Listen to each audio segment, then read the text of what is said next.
I'm positive that a lot of Alabama fans had this game versus Wisconsin penciled in after that opening game against Florida State, waiting to see what Alabama would do against another Power 5 team.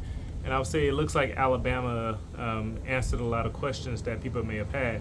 So I'm going to break it down. I want to talk about a few plays I saw on offense, a few plays I saw on defense, because I really saw a contrast with what we saw versus Florida State, which is a positive thing. So without further ado, let's jump right in. So early on in the game, right, you're going to see Ty Simpson here. He's hanging on in the pocket, which in the Florida State game, he looked a little skittish. I brought it up a few times where it looks like he's ready to run. He's ready to throw the ball away when he doesn't need to. Made some typical rookie starter mistakes, which, like I said, those are not things that are inherent flaws, things that he can fix, and it seems like he's already on the right track. And so you see he takes a hit here, and he delivers a really good throw to Ryan Williams, and he has some great touch on the pass, although it's a bit low. So what I want to see is the next step is, okay, so you stay in the pocket, take a little bit of a hit, but you still throw the ball, I think, a little bit higher and definitely still toward the sideline. But great progression from what we saw versus Florida State early on in this game. So not too long after that play, you're going to see Ty Simpson here on another simple pass, which this is something that if you've been following my channel for a while, you saw me point out with Tua Tagovailoa quite a bit, where he wouldn't take check downs or like the simpler play. And you see Ty Simpson here noticing the simple play when it's there. He's going to hit the freshman receiver number 17 on an out route here. And it's on time, and he led the ball toward the sideline away from the inside defender who was playing zone. So when the defenders are playing zone, they're not playing your guy man-to-man, so you got a little bit more space to work the ball. So he kind of worked the ball toward the sideline. I should say away from the defender, because it actually wasn't on the sideline, but that's how you're supposed to throw these types of passes. And if he tried to hold on to the ball for a deeper route or for a bigger play, it wouldn't have been as successful. So moving on, we're going to see Ty Simpson on the play action pass here, and this time it's to Jeremy Bernard.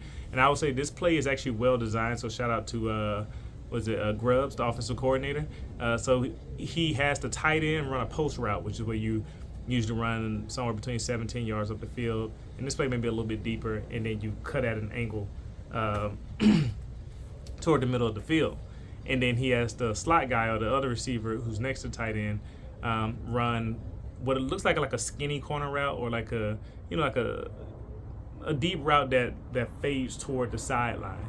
So what you have then is that you have the inside receiver taking his defender toward the left sideline. You have the tight end who's running the post routes, takes the inside defenders there, linebacker, nickel, like in that area, takes them toward the other sideline. What that leaves is a little pocket of space in the middle of the field, and that's where you have Jeremy Bernard running a deep dig route. So dig route is where you run some amount of yards up the field, 7 to 12, any amount of yards, how deep they want them to go.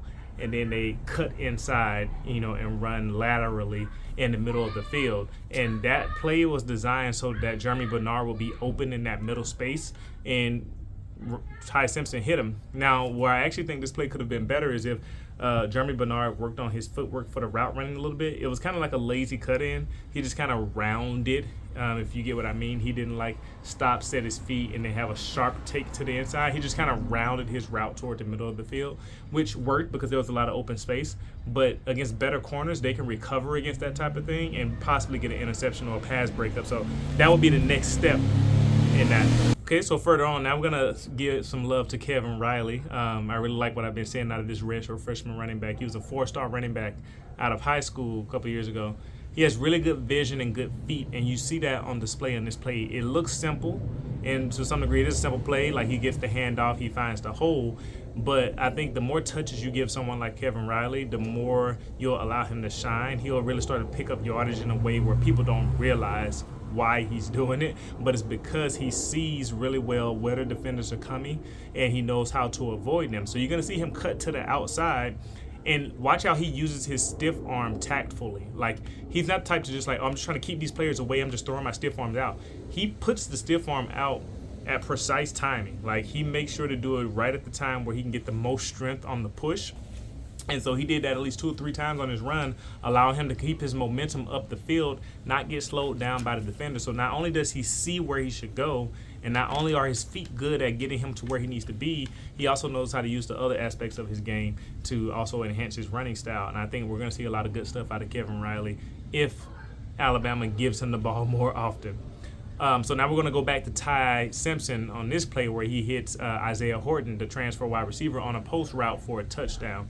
So the play design on this play is almost like the inverse of a smash concept, at least for these 2 wide receivers on this right side of the offensive line. So if you don't know, a smash concept is where you have the inside receiver run a corner route, which is where you're on about 7 yards up the field and you cut at an angle toward the sideline.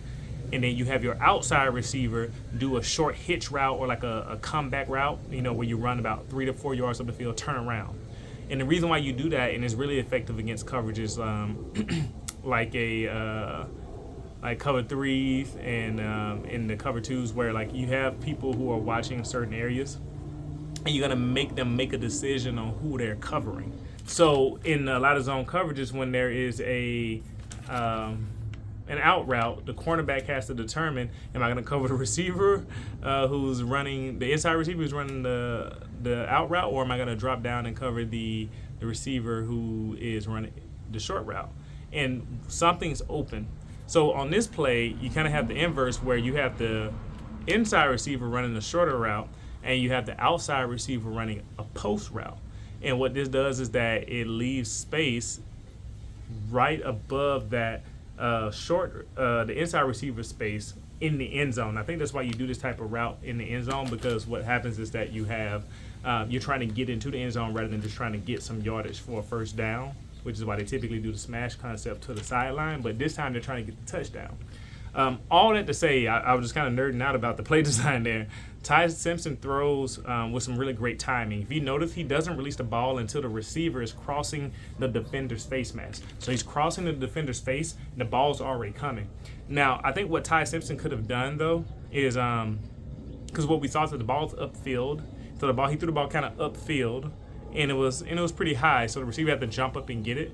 Now, to some extent, that was really helpful because the defender didn't really have a chance to get to the ball, but it also was a harder play for your receiver to make.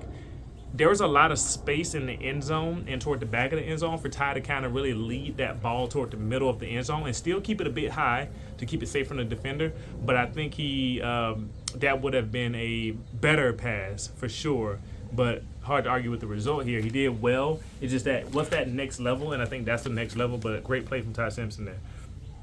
So we're gonna keep going. Ty Simpson's showing off his touch here. I think he had a couple passes in this game where you're like, man, he can really throw the football well. And so it's some good touch on this sideline kind of route. So Ryan Williams, if you notice, is kind of like in a slot. He kind of does almost like a little wheel route here where he kind of runs toward the sideline, then runs up the field. And the way that Ryan Williams kind of ran this, he gave himself plenty of space for a back shoulder throw toward the sideline. And Ty Simpson delivered it just like that. And so the back shoulder is the throw where the shoulder that's further away from the quarterback. So if the ball looks like it can come inside, if the receiver is facing inside toward the QB, the back shoulder is the side that's facing away from the QB. So you throw this type of pass so that the defender doesn't have a chance to get a hand on the ball, and he did not. Ryan Williams ran this route in such a way to where he gave Ty Simpson like 3 to 4 yards to his back shoulder to really deliver a touch pass, allowing Ryan Williams to turn around, catch it, give himself time to gather himself, make the defender miss. That was actually really excellent work on both of their parts. Really good touch pass and really good route from Ryan Williams. Good play. And this last thing, the last thing I'm going to highlight just for fun, just for everybody to see, I just want to highlight that you see Ty Simpson stepping up in the pocket and hitting Jeremy Bernard on a crossing route. That's it. Like, sometimes you just got to point out when your quarterback is doing a good thing. Like, he didn't try to run. He just stepped up in the pocket. He knew what he had to see. He knew what he had to do, and he hit his receiver. When you do these type of little things well, the more success you have overall and more opportunities you give yourself to score down the road. So, really good performance by the Alabama offense. I think they did a great job out there, and I would love to know what you all think as well. Do you think they can keep this up? We know we got the Georgia game coming up soon, and we saw Georgia kind of have some struggles with that Josh Heupel Tennessee offense, which, to be fair, It gives a lot of struggles to defenses that run that style, but we'll see what happens. Alabama had a lot of success last year. We'll see if that carries over again. So let me know what you think. I will be back with the defense video tomorrow.